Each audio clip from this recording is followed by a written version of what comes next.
Movie tie-in games are always a dodgy scenario. The developers never seem to get the access to the story and assets until, at times, just a few months before the release of the movie. This leads to a game being rushed throughout the development and in turn is generic, boring and sometimes just broken.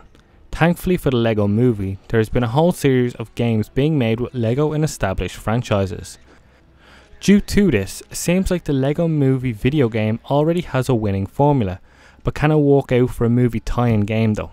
This winning formula has been implemented and improved upon for the last few years to the point where the developers have finally hit their sweet spot with the recently released LEGO Marvel Superheroes, but fatigue must be setting in.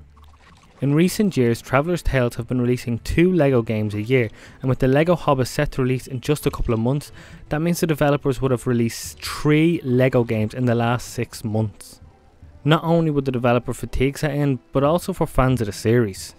The best thing LEGO Movie video game has gone for though is it's essentially a new franchise. Pretty much every other LEGO game has been released is based on established franchises and licensed, barring LEGO City Undercover that launched for the Wii U last year. The LEGO Movie video game has a lot of new characters, stories and settings that will feel a bit fresh to those that play the LEGO games.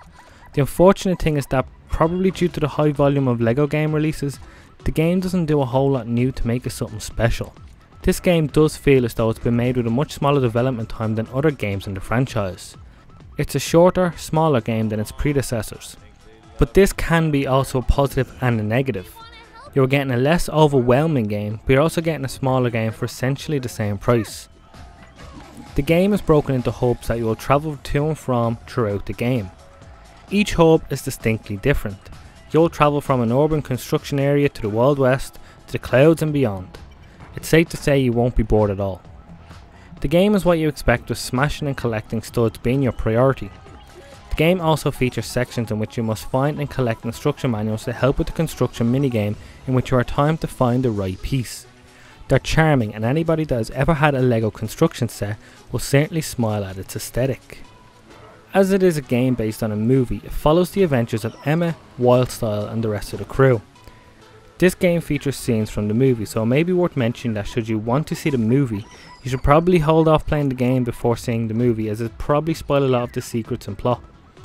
I've mentioned that the game is noticeably smaller than the last few LEGO games, but don't expect it to be as short as a regular movie tie-in games. You should be easily expecting 7 or 8 hours just to play through all the levels, then easily double that should you want to find, collect and buy everything, which is actually more than acceptable given its history of movie tie-in games. LEGO the Movie video game is unusual in the sense that it already has a great foundation in place from years of games in the series.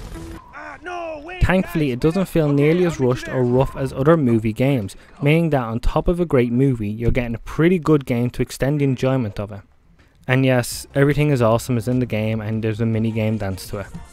For the full written review, head on over to Gamesmack.net.